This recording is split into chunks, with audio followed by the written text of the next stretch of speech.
Une partie de la paracha d'Achemot traite de la avoda du Kohen Gadol à Yom Kippour. Et surgit une question qui est la suivante. Imaginons que une fois par année, on est reçu en audience devant le roi. On est reçu devant le roi et devant le trône, présence du roi, et on découvre que toute la réalité de ce qui était dit à son propos est tellement inférieure à ce qu'on constate. Sa grandeur est tellement, dépasse tellement l'imaginaire que quelle est la réaction à laquelle on pourrait normalement s'attendre, ce serait l'admiration, le kvod ameler, kvod malchuto, Baruch Shem kvod malchuto l'olam vaed, une admiration infinie de cette présence du roi. Ou bien que à ce moment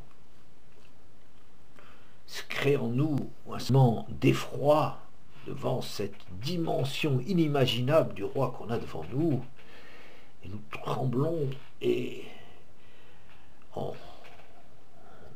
y est, on s'efface devant lui. Bien au contraire, une admiration sans faille, sentiment de ahava, un désir de mourir pour la patrie, pour le roi, de porter haut son drapeau, ou plus prosaïquement, à un niveau inférieur déjà, l'occasion de demander pour nos besoins que le roi est en mesure de satisfaire. Mais ici, le Kohen Gadol, à Yom Kippour, rentre l'ifnaï v'l'ifnim dans la partie la plus intime, dans la présence la plus profonde, la plus palpable du roi, des rois, des rois. Et tout ce qu'il trouve à dire, c'est pardonne, pardonne. On a Yom Kippour, d'ailleurs, jour du grand pardon, pardonne nos fautes. C'est très étonnant, a priori, cette réaction qu'en présence du roi, on va lui dire pardonne-nous. C'est comme si toute l'année on traînait avec nous un sentiment terrible de culpabilité, et maintenant on a enfin l'occasion de nous dire pardonne-nous, laisse tomber nos fautes, ferme les yeux sur ce qu'on a pu faire. Et à chaque fois où le Kohen prononçait le Shem Amforash, le nom d'Hachem, tel qu'il s'écrit dans la Torah, Yud Ke Vav Ke, ou peut-être encore un nom en 42 lettres, mais ça c'est déjà de la grande Kabbalah, on s'annule devant ça. V'chol ha'am כשהיו שומעים את שם המפורש יוצא מפי כהן גדול בקדושה ובטהרה, היו קוראים ומשתחווים, נופלים על פניהם ואומרים ברוך שם כבוד מלכותו לעולם ועד. Chaque fois que on entendait à 10 reprises, où on entendait le nom ineffable d'Hachem, on tombait sur sa face. Rav Shimshon Raphaël Hirsch, quelque part, écrit que la Ishtachavaya, le prosternement, et Pishut Yadayim Raglaim, ça veut dire les mains et les pieds allongés, on est complètement allongé dans le sol, comme si on est écrasé par l'immensité de l'être qu'on a devant nous, de ce qu'on ressent à ce moment-là, et qu'on n'existe plus. On est complètement annulé devant l'immensité de cette rencontre. Or, À quelle occasion est-ce qu'on disait le nom d'Hachem, le Shem Amforash, le vrai nom, celui qu'il faut cacher en temps normal? Alors, dans le magnifique travail de Daniel Gerst sur la Avoda de Yom Kippour, Kohen Gadol à Yom Kippour, il dit que c'est les 3 fois où on faisait le vidouille, que le Kohen Gadol il fait le vidouille, donc il reconnaît, il confesse les fautes d'abord de lui et de sa femme, dans un premier temps, ensuite de eux avec ses frères les Kohanim, et ensuite pour le clan Israël. Et à 3 occasions, à ce moment-là, il énonce ce nom. Anna Hashem, Hashem Yudkevake, Chatati, Aviti, Pashati. C'est une fois. Anna Hashem, Kaperna, Labnot, Chaim, etc. Ki bayom azeh, Yechaper azeh, Lifne Hashem, Titaru, Lifne Hashem, encore une fois, 3 fois le même rituel, enfin, rituel, à ce niveau-là, ce n'est pas un rite, c'est un vécu d'une intensité sans pareil. Le mot de rite aliénerait, enfin défigurerait fondamentalement ce dont il s'agit. Il ne peut pas s'agir d'un rite, mais c'est chaque fois le même schéma, si on veut, du vidouille. Et la 10e fois, c'est quand on choisit les deux, entre les deux seirim, les 2 boucs, celui qui est choisi pour Hachem, l'Hachem, Khatat, on désignait le bouc qui a été choisi pour être sacrifié pour Hachem, l'Hachem, Khatat. Hachem, encore une fois, on dit le nom, et chaque fois, c'est le Khatat, encore dans le cadre de la reconnaissance des fautes, et c'est Yom Kippour, c'est le Yom où on désire, on demande avant tout d'être absous de toutes nos fautes. Et donc je trouve ça a priori très étonnant que c'est ce que suscite en nous la rencontre privilégiée avec le roi.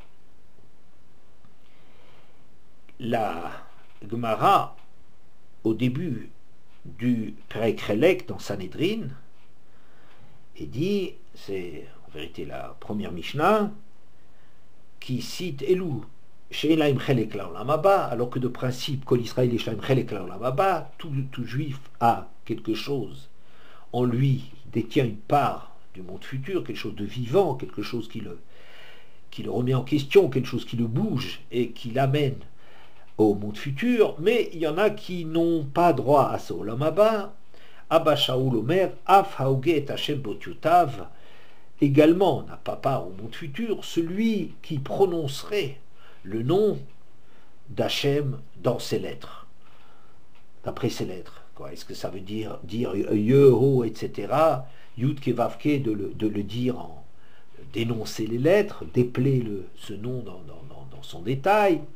Est-ce que c'est, comme dit le Maharal, de dire ce nom qui est Zeshemi, le Olam, le Haalim, et voici mon nom, le nom de Yud Kevavke est un nom qu'il faut absolument garder dans sa profondeur, sa pnimiut, son intimité, et de ne pas le banaliser, le répandre comme ça, l'énoncer. Et cet homme-là qui prétend quelque part être partenaire d'Hachem, a tué en lui cette distance qu'inspire l'infini divin, et celui-là, il l'aurait peut-être pour la bonne raison qu'il n'a pas de moteur. Il a tué en lui ce moteur. Quand on dit que Kol Israël Yeshlaim Chelek Laolam Haba, il me semble que, à part la promesse que cela contient, qu'un juif peut de droit pourrait prétendre au monde futur, sauf si il a un comportement qui le lui ferait perdre, il serait puni de carette, chose comme ça.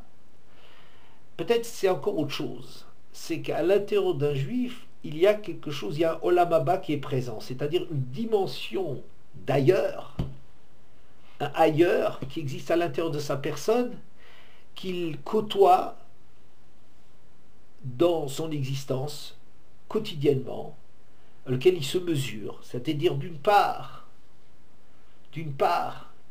on est bien dans ce monde, on vit, on côtoie ce monde, et par ailleurs, chez le juif, il y a ailleurs, il y a une donnée de quelque chose d'autre, une autre dimension. D'ailleurs, c'est ce que l'on pourrait comprendre dans Paro, quand le Paro a peur de la menace des Hébreux, il dit,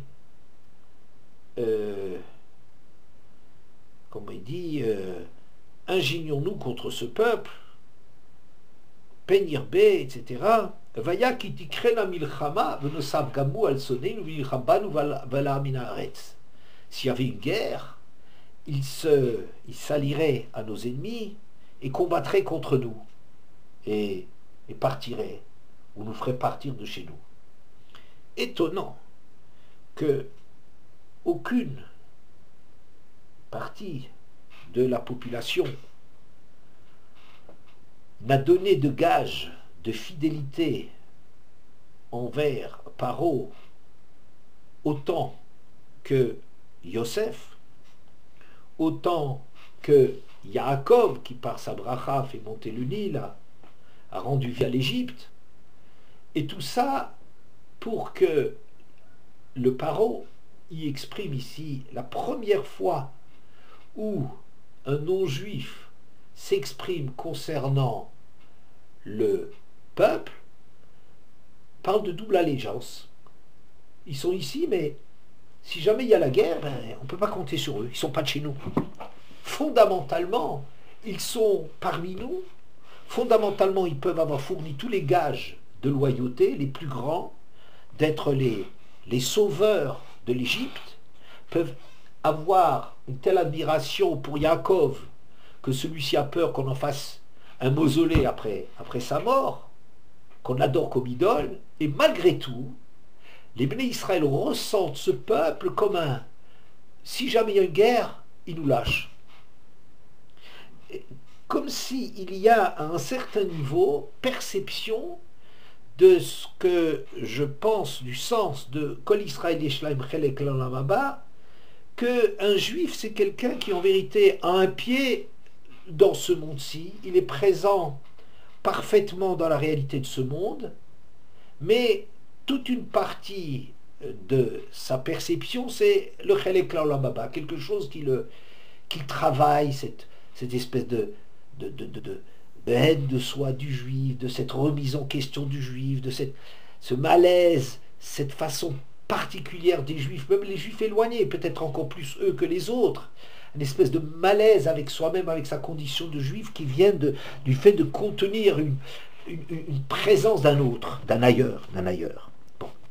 Quoi qu'il en soit, Haoget Hashem Botiotav, celui qui prétend gérer le nom d'Hachem, celui qui imagine que sa forte intelligence lui permet de tutoyer le divin, cet homme-là qui n'a rien compris, qui a perdu tout contenu, et le Chelek L'Olam Haba, il a perdu cette dimension de petitesse par rapport à un sentiment d'infini.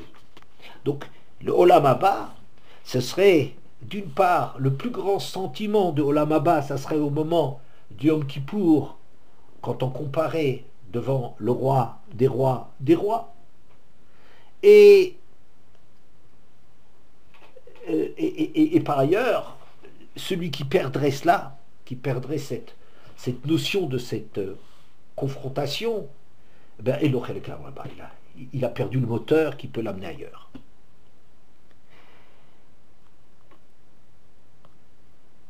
On pourrait dire donc que ce Olam Haba, ça tourne autour du problème que nous avons de tenir, de cette impossibilité, de cette double allégeance que nos ennemis peuvent nous reprocher, mais que l'on vit, que l'on peut vivre, cette espèce de mariage mixte qu'on a de monde, de présence à ce monde et d'aspiration, de conscience d'un ailleurs, d'un au-delà. C'est en vérité l'objet, ce problème-là est en vérité l'objet d'une mitzvah qui s'appelle Kabbalat Malchut Shamayim. Accepter sur soi le poids du divin.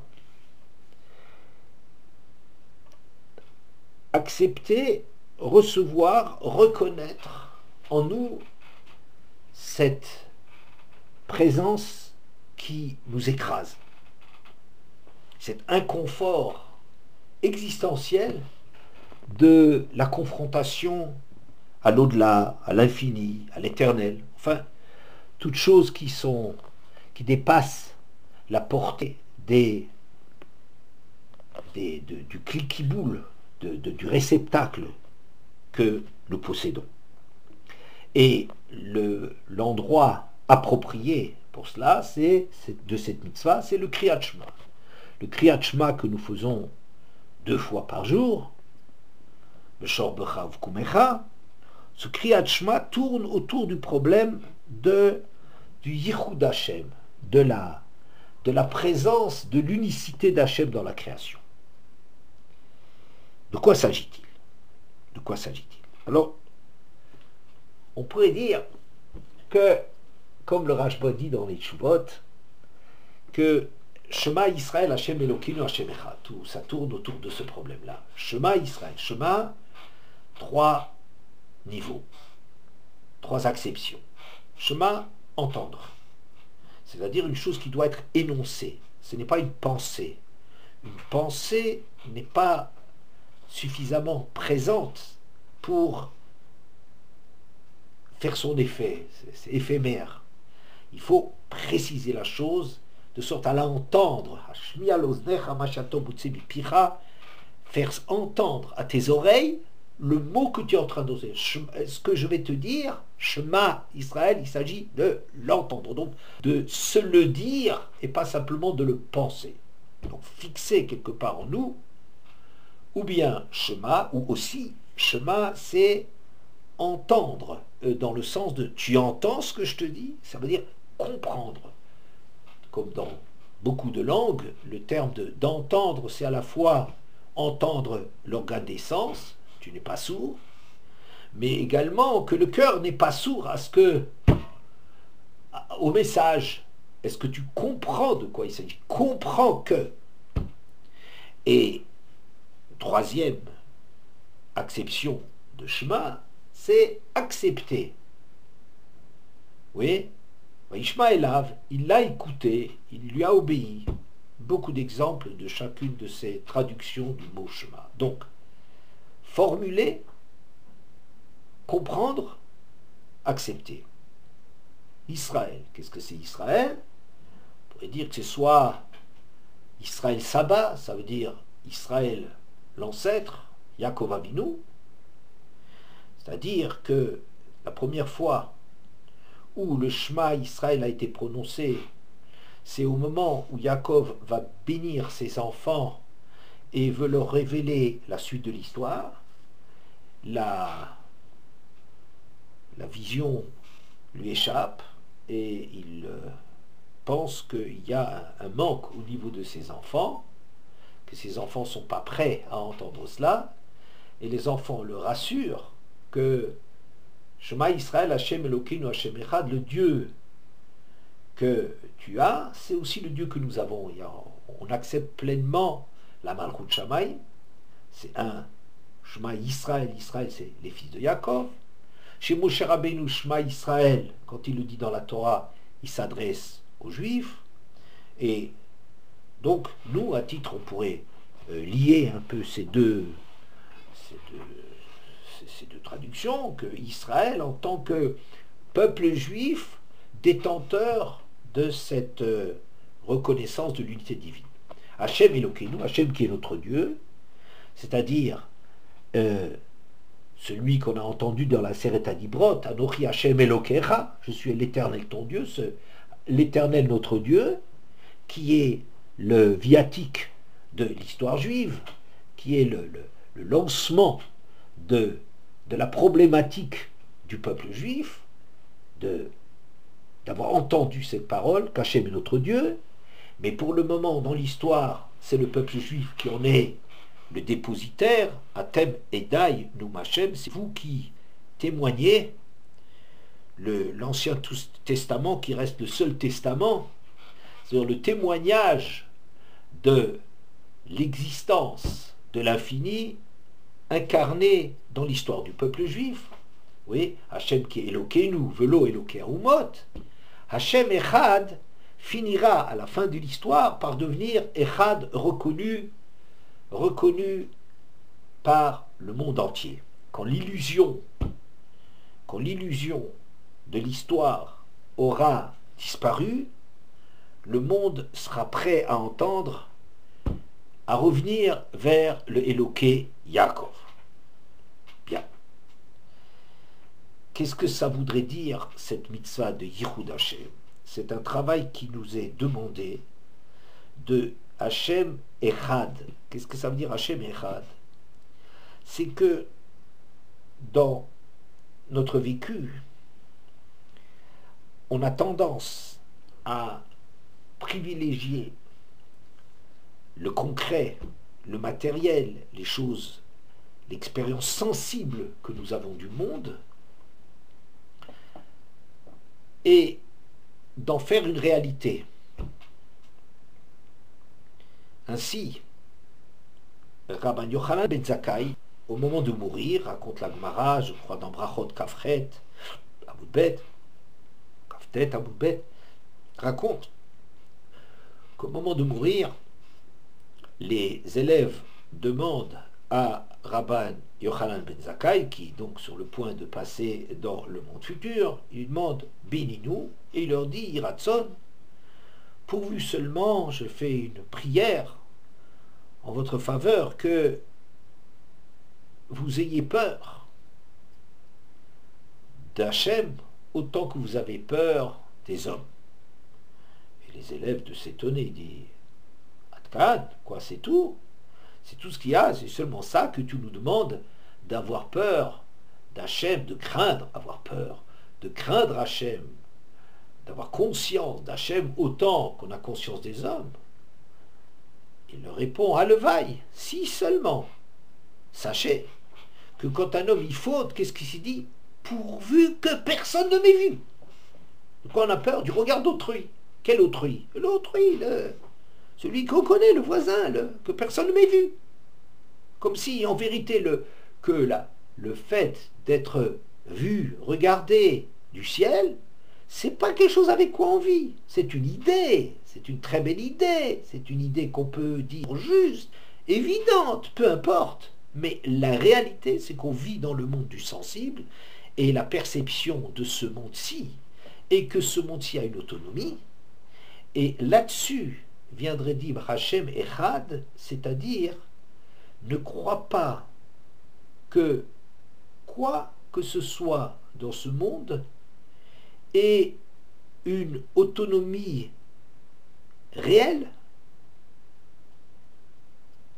est une autonomie réelle. Comme le dit très joliment les Chabad, Ein lecha davar she'ein lo makom. De même qu'il n'y a pas d'homme qui n'ait son heure de gloire, qui ne trouve sa raison de vivre devant l'histoire à un moment donné, de la même façon, il n'y a pas d'objet qui n'a pas de justification, qui n'a pas une place où il est nécessaire. Mais ils le traduisent d'une façon beaucoup plus intéressante. Il n'y a pas d'objet qui n'a pas de makom. Makom, c'est le nom d'Akadosh Baruch Hu, c'est un des noms, Baruch HaMakom, Baruch Hu.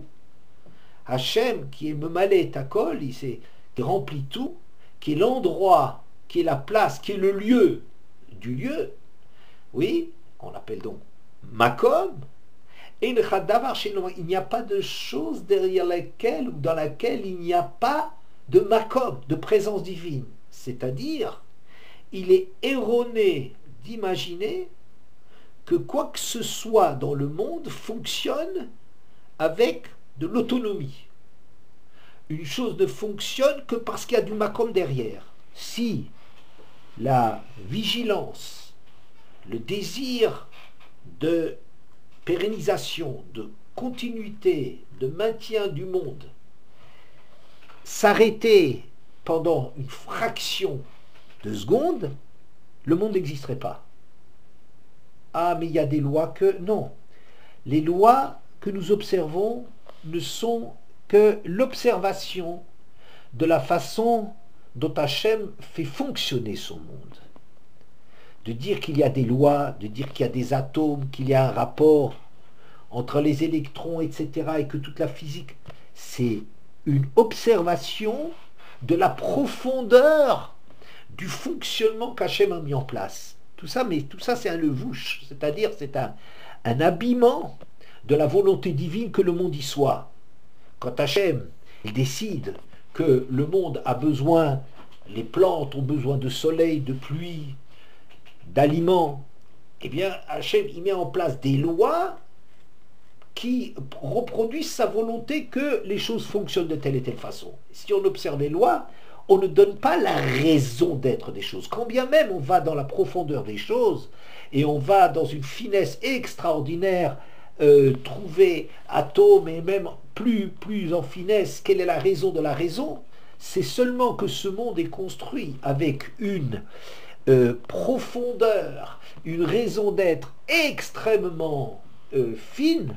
On est encore très très loin d'avoir mis le doigt sur les miracles profonds de la nature, mais jamais on ne dira que une loi est la raison pour. Non, la loi c'est l'observation des conditions pour lesquelles les choses fonctionnent. Mais on pourrait très bien dire, comme le disait Rabbi Hanina, Mishamar, la Shemen Shidlok, ou Yomar, le Chometz Shidlok. Hachem qui a dit que l'huile, c'est ça qui brûle, peut aussi bien dire au vinaigre, ah mais le vinaigre ne contient pas les molécules de... Peu importe.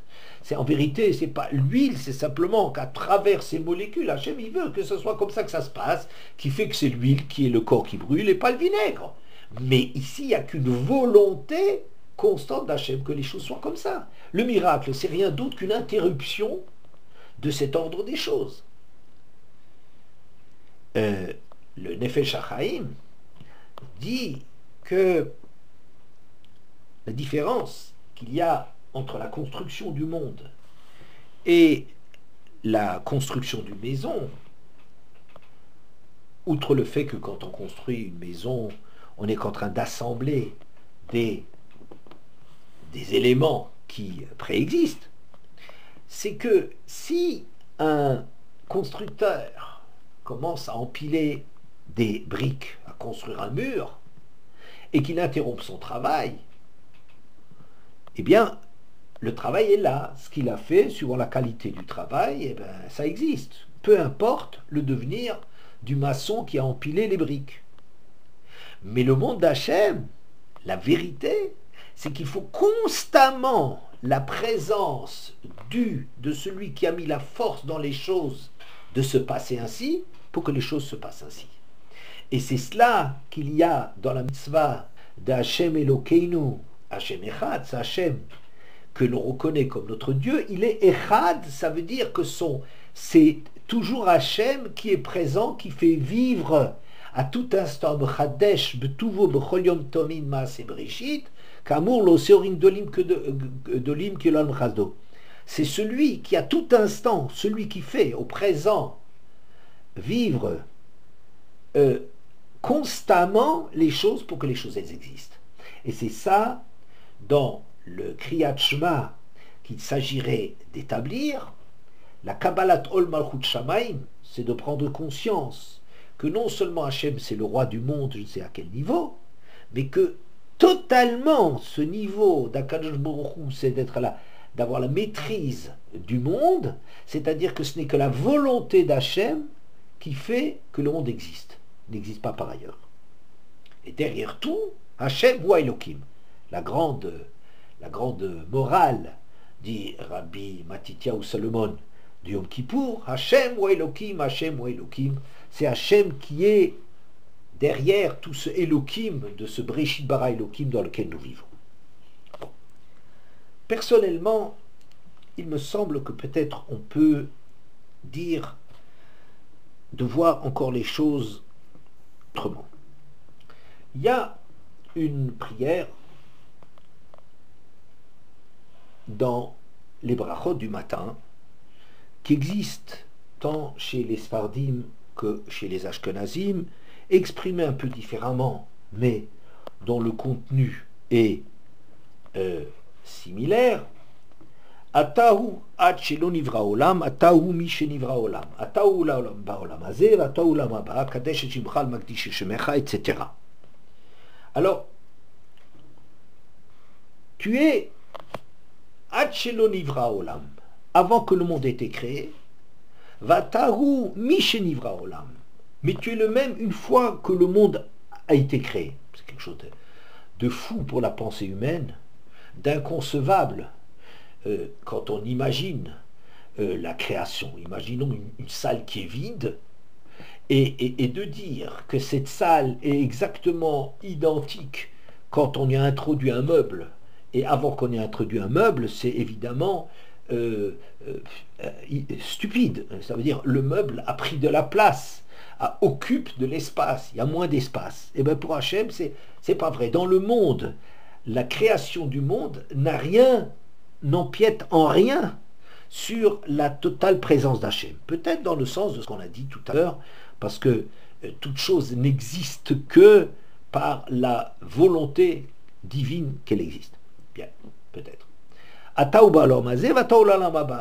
Et la même chose qu'il y a dans l'espace, il y a dans le temps. Tu étais là avant, tu es là dans ce monde-ci, tu seras là dans le monde à venir. Le monde lui-même n'est pas un écran. Le monde n'a pas une réalité. Il a la réalité qu'Hachem lui donne, lui prête, pour permettre à l'homme de faire un choix dans sa vie. Qu'est-ce qu'il cherche? Est-ce qu'il s'arrête à l'apparence? Souvent parce que ça l'arrange très bien d'éliminer un bon Dieu de cette histoire.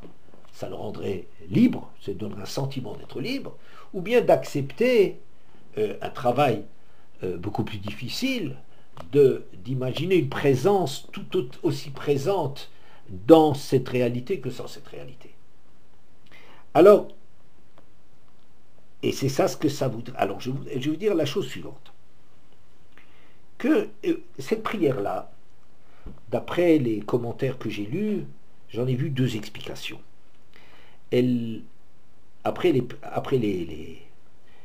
brachot du matin, Shema Israël Hashem Elokeinu Hashem Echad, Hashem de Dieu. Alors parfois on dit Baruch Shem Kavod Malchuto, parfois on rajoute le premier paragraphe du Shema là-dessus, et tout de suite après Ataou Hachelo Nivra, Tomish Nivra, Ataou Alamazev, Ataou Alama, Kadishibra, etc. Alors, donc élément de tu es là avant comme tu es là après, tu es là en dehors comme tu es là en dedans. Et en plus, un élément de Kadesh et Shemral Magdish Shemecha, que l'homme a comme mission d'être Magdish Shemecha, de grandir, de faire grandir, de donner une épaisseur, une réalité à ton existence d'Hachem. Puisque c'est à travers l'homme, finalement, que l'on peut ressentir qu'il y a une dimension de divin. Alors, une des raisons qui est donnée, c'est qu'à l'époque où il était interdit, dans les époques de persécution religieuse, où il était interdit de faire le Kriyat Shema, dans ces périodes-là, on remplaçait le Kriyat Shema par cette prière-là. Donc ça veut dire que ce paragraphe, Ataou, Hachelo, etc., c'est le erzatz, c'est le remplaçant de Kriyat Shema. Il contient les éléments du Kriyat Shema. Donc tu es là avant, tu es là après. Tu es ici, tu es là, ailleurs. Le même, tout le même, et que tu aides l'homme qui s'investit dans le Kiddush Hashem. Makdishe Shemecha. D'accord? Tout ça avec encore d'autres commentaires et tout. C'est les éléments essentiels. La deuxième explication, on la trouve de ce paragraphe, on le trouve dans le Yalkut, sur le Kriyat Shema, dans Parshat Vaetranan, Taf Taf Lamed Vav, 836, dans le chapitre 836 du Midrash Yalkut Shimoni, et dans lequel on décrit que lorsque l'homme fait le Kriyat Shema, ça déclenche dans le ciel la réaction des êtres célestes qui disent Ataouat, etc. Ça veut dire c'est l'écho dans le ciel du Kriyat Shema d'en bas, c'est Ataou ba'olamazeh v'ataou l'alaba. Quoi qu'il en soit, d'après ces deux explications, ce paragraphe qui suit tout de suite l'énoncé de Shema Israël avant la prière du matin, après les brachot, juste, que ça vient donner le contenu du Kriyat Shema. Alors, il me semble que c'est ça le sens que l'on met au moment du Kriyat Shema, les mains devant les yeux. A priori, quand on fait le Shema, on met la main devant les yeux, ça serait le fait de se concentrer, de se replier en soi-même pour arriver à être homède, à arriver à toucher la réalité de cette chose, comme on dit par exemple qu'Akadosh Baruch Hu, quand il va énoncer les 13 mitot, Hashem Hashem Kel Rachum Chanoun, il s'enveloppe d'un talit. C'est comme si une espèce de rentrer en soi, être dans le concentré des choses. Ou bien le Shabbat, avant le Shabbat après-midi, si on va faire le Kriyat Shema, si on va se lancer dans Mincha, est-ce qu'on est déjà lancé dans une autre activité? Par exemple, le juge qui va juger, comment est-ce qu'on a commencé un jugement qui va nous dispenser pour le moment de faire Mincha, qui repousse la tfila de Mincha parce qu'on est occupé à juger, c'est dès le moment où le juge s'enveloppe d'un talit. Vous voyez, c'est cette histoire de se replier, de se refermer, de se concentrer pour se consacrer à telle et telle activité. Ou bien Tfila Le'ani qui est off, Velachem Ishpor Sicho. C'est aussi la prière d'un pauvre qui se replie en lui-même pour arriver à déverser ce qu'il a sur le cœur. C'est toujours l'histoire de mettre les mains sur les yeux, c'est quelque chose comme ça, rentrer à l'intérieur de soi-même pour que. Mais j'ai pensé peut-être qu'il s'agit encore de tout à fait autre chose. C'est que, étant donné que nous sommes tellement l'objet esclave de la présence du monde devant nous, alors quand on pense au terme divin, on a cet obstacle du monde sensible. C'est un obstacle à comprendre la réalité du monde invisible et totalement présent.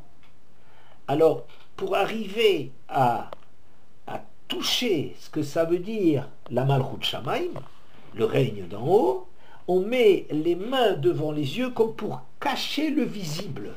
Ce serait non pas se concentrer, peut-être aussi, mais surtout pour essayer de, quand on parle Hashem Elokeinu, qui c'est Hashem Elokeinu?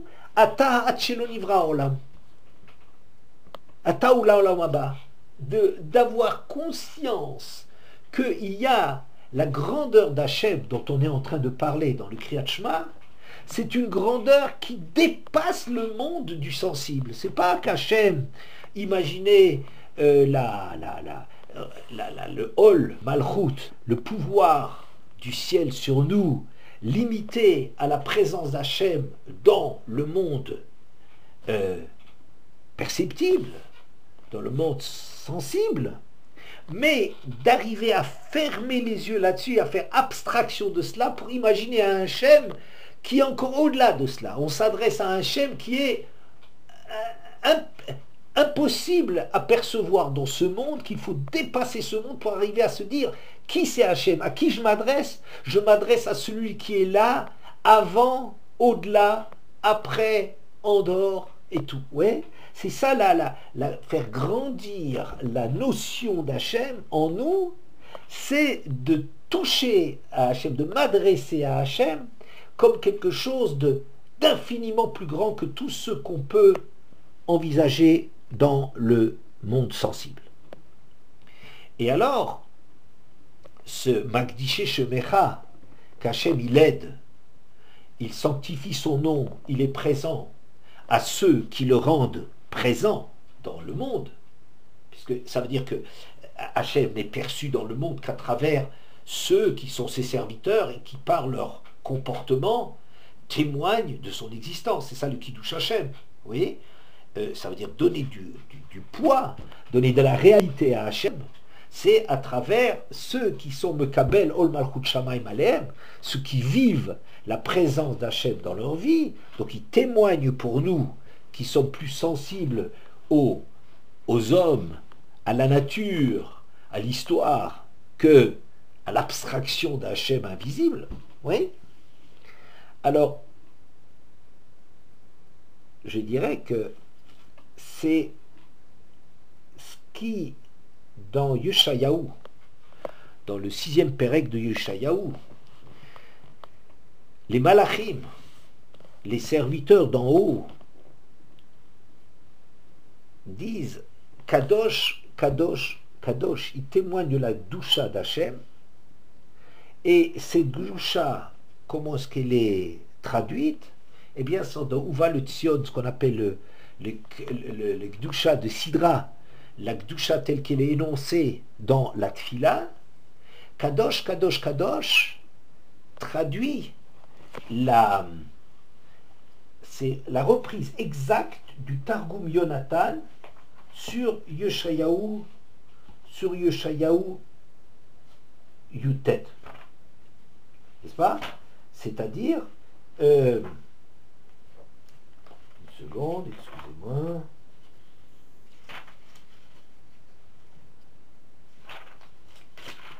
J'essaie de se retrouver dans des Sidurim. Alors, donc c'est Uva le Tzion, le début d'Uva le Tzion, on nous parle de... on reprend mot à mot le Targum Yonatan sur ce 6e chapitre. Voilà, d'accord?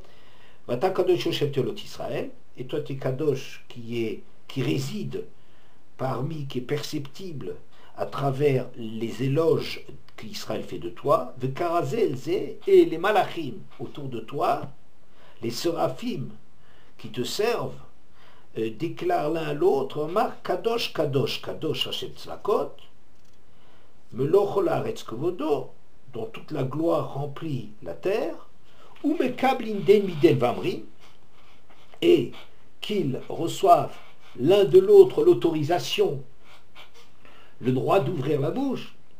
Kadish Bishme Moroma Ila Beshrinte.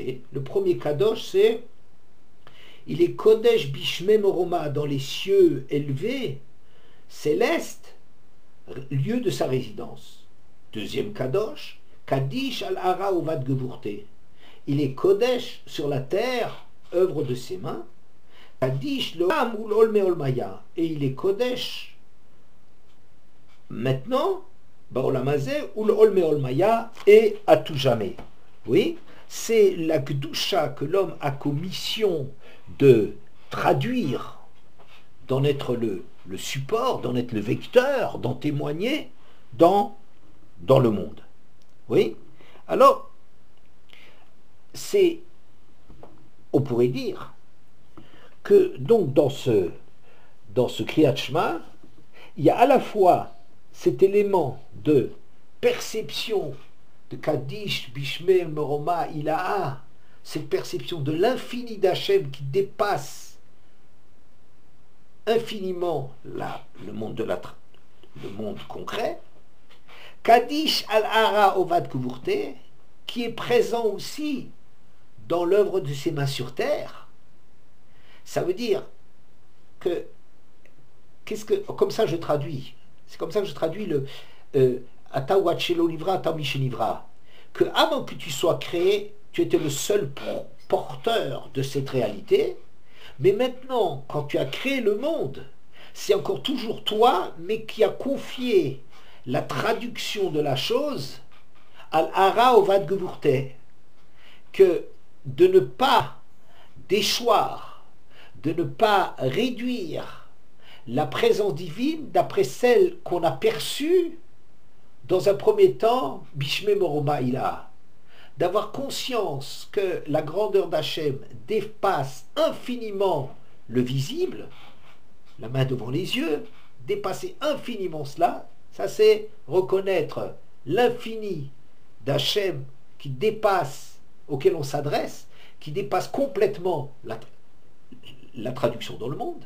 Et une fois que le monde il est créé, quand Hachem il crée le monde, à ce moment-là il confie le relais de sa Gdusha, le Al-Magdish Shemecha. Oui, Yoshev Tulot Israël, maintenant tu résides parmi tous les éloges que l'homme peut faire de toi. Ça c'est la mission qui est confiée à l'homme. Oui, et l'homme et la Kabbalat Ol Malchut Shamaim, c'est d'accepter la mission d'une conscience de l'infinité, de l'infini du projet, de l'infini du Olam Haba qu'on porte en nous, et en même temps de la mission de la charge Kaddish al-Hara Ovad Gevurter. Oui, c'est ça ce que veut dire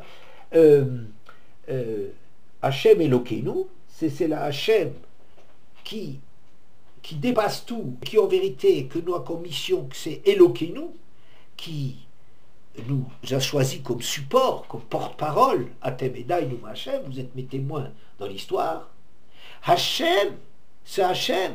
Maintenant que nous on a reçu cette mission, il est encore toujours Echad. Ça veut dire c'est toujours le même Dieu, mais Dieu perçu avant, en dehors du monde qu'il a créé, et qu'on a comme mission de ne pas laisser perdre cette grandeur qu'on perçoit à ce moment-là dans l'œuvre de nos mains.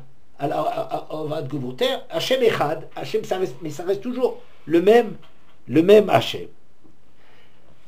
Donc, tension insupportable entre l'infini qu'on doit percevoir et le Al-Hara Ovad Gevurter et de sa présence dont nous témoignons. Je pense qu'en vérité, le Kriyat Shema contient, la première phrase contient les éléments des mitzvot assez et des mitzvot lota assez. La plus grande mitzvah lota assez, la plus grande interdiction qu'il y a, c'est de créer une déperdition par rapport à l'infini parfait d'Hachem qu'on a perçu. Et la mitzvah assez et la plus grande obligation, c'est d'élever le monde en bas, le monde qui est loin, à ce qu'il traduise, qu'il se mette à la hauteur de traduire un infini. Ce qui est une tension totalement insupportable de percevoir de l'infini et de vivre dans le fini, d'en être porteur dans le fini. Il faut rajouter que le Kriyat Shema est précédé par aussi bien à Shachrit qu'à Arvit, par la Ahava Rabba, Ahavat Olam Aftanu, cette proclamation « Tu nous as aimés d'un amour éternel » qui se trouve aussi bien dans Shachrit, que ça s'appelle Ahava Rabba ou Ahavat Olam, que juste avant le Kriyat Shema, que la même chose dans Arvit, Ahavat Olam Aftanu, tu nous as aimés d'un amour éternel, oui, et qui termine, qui conclut, selon qu'on est dans le jour ou dans la nuit, il y a un autre problème, par Ohev, Amo Israël, celui qui aime au présent continuellement son peuple, ou bien dans Habocher Bamo Israël Ba'ava, le dernier mot avant d'aborder Kabbalat Ol Malchut Shamayim, avant de faire cette mitzvah qui est la plus grande mitzvah, qui est le dernier souffle que l'homme y rend dans sa vie, c'est de proclamer cela, c'est le dernier souffle, Shema Israël, oui, de l'entourer, de l'énoncer par la proclamation de l'amour infini, éternel d'Hachem pour son peuple. Il y a quelque chose de très intéressant là-dedans, il me semble. Nous, on s'attendrait que s'il y a une mitzvah, de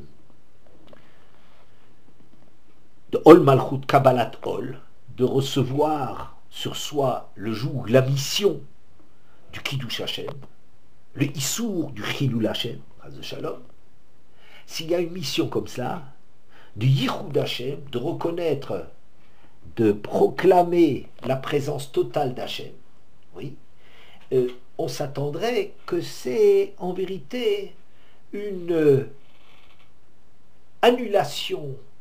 Le but de cela est une annulation qu'on fait pour Hachem de toutes nos forces. Mais il me semble, en vérité, que quels que soient les textes très nombreux qui semblent aller dans ce sens, tout donner à Hachem, que ce n'est pas une réclamation d'Hachem, un besoin exprimé par Hachem, que l'homme lui baise les pieds. En dépit des textes très nombreux, tout ce qu'Hachem a fait dans le monde, c'est que pour sa gloire. On a l'impression là-dedans qu'Hachem est un espèce de souverain qui réclame une reconnaissance. Il a soif de reconnaissance. C'est une espèce de tyran, Chas Shalom, un tyran qui réclame, qui veut être reconnu. Or, on se rend compte dans notre vie, dans notre évolution, que il y a un stade, quand on est jeune, par la suite, et pour certains jusqu'à leurs derniers instants, d'imaginer que le monde tourne autour de soi, de son nombril. Bishvili Nivra Olam. On croit que c'est de ça qu'il s'agit, de réclamer d'être le centre du monde. Adam Karo Betzelatzmo. Et que toute notre vie, c'est toujours de traduire les événements en fonction de nous, du nombril du monde qui est que je porte avec moi. Mais quand on évolue, on va se marier, on va avoir des enfants, on rentre dans un cercle, on élargit ses connaissances, on prend conscience du monde, on se rend compte que la grandeur de la personne, c'est d'englober dans le sens du monde d'autres, sa femme, ses enfants, sa famille, ses amis. Comme Daniel Epstein disait que Vayigdala Yeled, Vayetse Elechav, propos de Moshe, l'enfant a grandi, il est sorti vers ses frères. Qu'est-ce que ça veut dire qu'il a grandi, qu'il est sorti vers les autres? C'est-à-dire que la maturité d'une personne se mesure à la capacité qu'elle a d'englober dans son monde, dans ses préoccupations, le monde qui l'entoure. Est-ce qu'on voudrait qu'Akadosh Baruch Hu en reste toujours au stade infantile de réclamer pour lui-même ce que nous, on appelle grandir, en prenant conscience que notre monde, que les enjeux de ma vie ne se limitent pas uniquement à ma vie. Oui, prendre conscience de ça, c'est ça ma grandeur. Mais on voudrait qu'Hachem il soit encore toujours resté sur le rivage en train de réclamer que tout le monde s'annule devant lui. Pourquoi les textes le disent? Certainement parce que l'homme doit passer par cette annulation, il doit avoir conscience de cet infini, de cette grandeur, oui, mais pas sous forme que le but c'est de donner du kavod dans le sens qu'on donne à un roi humain. Un roi humain n'existe que par la reconnaissance qu'on en fait. Il n'existe plus dès lors que Staline n'est pas reconnu, il est mort, il n'existe plus. S'il arrive à terroriser tout le monde, il a l'impression qu'il est le maître du monde. Mais Chaz Shalom, qu'Akadosh Baruch Hu, il est quoi que ce soit de commun avec ça. Hachem est mûr pour un peuple qui doit être mûr. Oui. Et c'est ça, me semble-t-il, le contenu de cette fila où, avant de nous demander de reconnaître Hachem, on insiste Avat Olam Aftanu. Ava Rabba Aftanu. Tu nous as aimés. Tu nous as aimés depuis toujours. Tu nous aimes toujours. Tu es celui qui aime Israël. Tu nous as choisis dans ton amour. Proclamer tellement son amour, ça veut dire quoi? Ça veut dire ne te trompe pas dans ce que tu vas maintenant dire quand tu vas prendre conscience, quand tu vas voir cette mitzvah de Yichud Hashem, de Kabbalat Ol Malchut Shamayim. Ne perds pas de vue que celui qui te le dit, c'est en même temps celui qui t'a choisi, qui a choisi ton peuple, qui est près de toi, qui s'inquiète constamment à tout instant de toi, c'est lui qui te le demande.